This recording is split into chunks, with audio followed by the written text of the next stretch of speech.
Nos toca en este momento hablar un poquitito de los distintos materiales de lustre.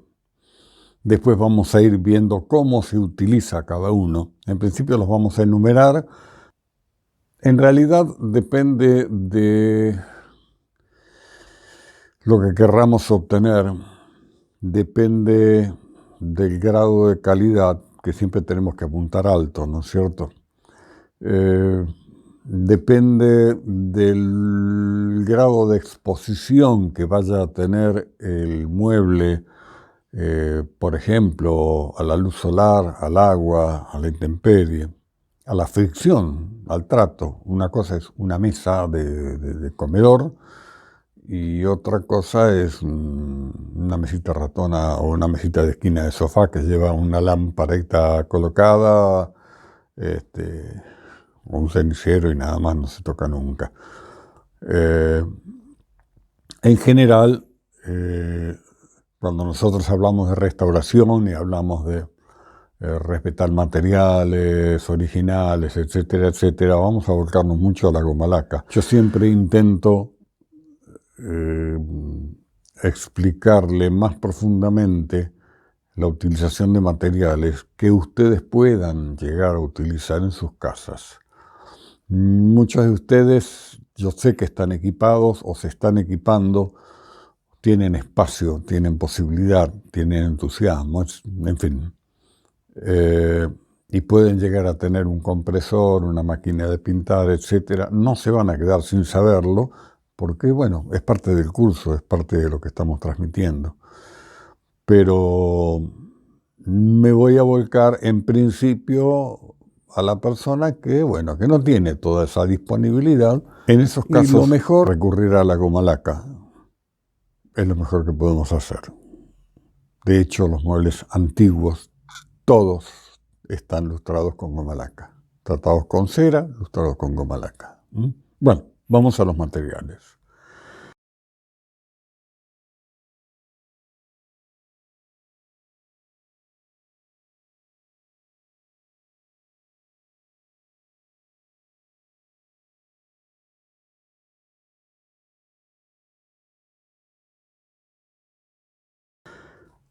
Vamos a comenzar por la cera. Cuando hablemos de cera, vamos a hablar de ceras preparadas. No hablamos de la cera de pisos que venden en cualquier casa de artículos de limpieza. La cera de piso generalmente es parafina con siliconas. Fantástico para el piso. Cuando hablamos de cera, hablamos de una preparación que luego vamos a ver en detalle. Les comento en principio, es una cera virgen de abejas mezclada con cera carnauba. De ahí se obtiene mayor dureza, o sea, la cera virgen aporta mucho brillo y la cera carnauba, que es cera vegetal de palmera, aporta dureza. Es soluble en sustancias grasas. Enumeremos en principio aguarrás o trementina. Se puede aplicar con un pincel o con un trapo.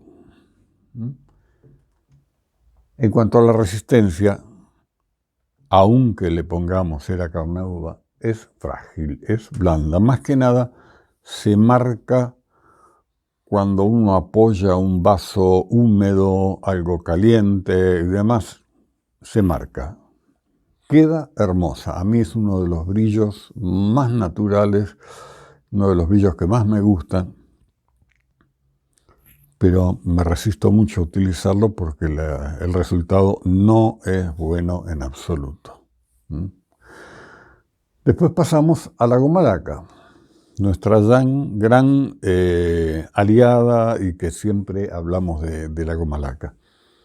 La goma laca, que viene preparada, viene en escamas, hay que prepararla con alcohol, es soluble en alcohol, se aplica a muñeca.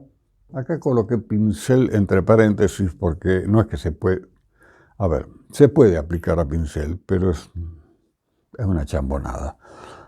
Sí se aplica a pincel cuando nosotros estamos lustrando un mueble que tiene mucha talla, mucho bajorrelieve y no tenemos posibilidad de llegar con nuestra muñeca a esos rinconcitos, entonces sí, a esos rinconcitos llegamos con un pincel. Y digamos que es semidura. Ha sido lo mejor durante muchísimos años. Vuelvo a reiterar, los muebles antiguos, muebles de más de 60 años, de ahí para atrás, están todos ilustrados con goma laca. Y han durado lo que han durado. Lo que pasa es que los materiales evolucionan y ahora aparecieron cosas muchísimo más resistentes.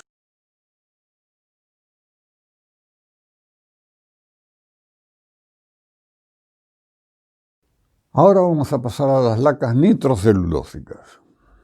La laca nitrocelulósica se aplica sí o sí con pistola de pintar. Hay que tener el compresor, la máquina de pintar para aplicarla.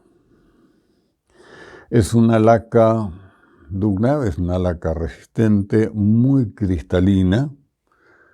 Se diluye en thinner. Como dijimos, se aplica con pistola y es dura. Podemos confiar tranquilamente en una laca nitrocelulósica para hacer un lustre de una tapa de una mesa. Ya veremos que hay cosas más resistentes, pero en principio podemos confiar en una laca nitrocelulósica. Si se cuida, va a estar todo bien. Sellador nitrocelulósico. Esto lo puse separado, en realidad tendría que ir junto, acá le hice una llavecita. ¿Por qué? Porque el buen trabajo con los materiales nitrocelulósicos es, primero, se trabajan de la misma manera, exactamente iguales, uno y otro. Primero, aplicar sellador nitrocelulósico, cubrir muy bien el poro de la madera, hacer el trabajo como si estuviésemos decididos a terminarlo ya con el sellador, ¿sí? Y una vez que está concluida la tarea del sellador, aplicamos la laca nitrocelulósica, que es una terminación, mejora mucho la terminación. También es un material duro, también se aplica con pistola, también se diluye en thinner. Estas dos cosas son exactamente iguales, podría haber hecho un recuadro aquí y unirlas. Lo mismo nos va a pasar con el poliéster. Sí, bueno, con los poliuretanos. Fondo poliéster. En realidad el fondo poliéster es una resina. Es una resina diluible en monómero de estireno. Se aplica con pistola. Es la misma resina poliéster que nosotros utilizamos para trabajar sobre un molde de caucho, por ejemplo. Pero es muchísimo más diluida, ¿sí? Y con alguna que otra característica también de adherencia y demás. El fondo poliéster se diluye en monómero de estireno, se aplica con pistola y es muy duro. Ustedes fíjense que no hay una laca poliéster, después saltamos al poliuretano, porque en realidad el poliéster es un fondo. El poliéster se utiliza para dar debajo de las lacas. Sobre el poliéster podemos recurrir a una laca nitrocelulósica o lo que vamos a ver a continuación, a una laca poliuretánica.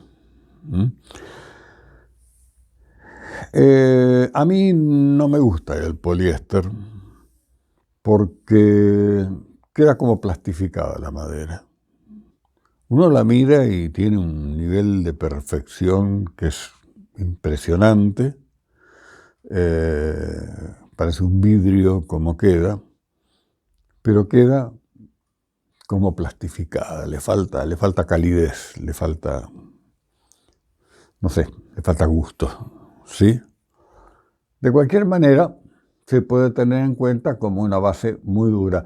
Ojo, cuando se aplica esto con pistola, acá, se aplica con pistola, que esto endurece por catalización, porque esto tiene dos componentes, es una resina, es un polímero, trabaja con el fondo propiamente dicho y un catalizador. Tenemos que preparar la cantidad aproximadamente justa que vamos a utilizar, porque el resto hay que tirarlo, y la pistola hay que limpiarla muy bien inmediatamente, porque en cuanto endurece, es terrible para sacarla.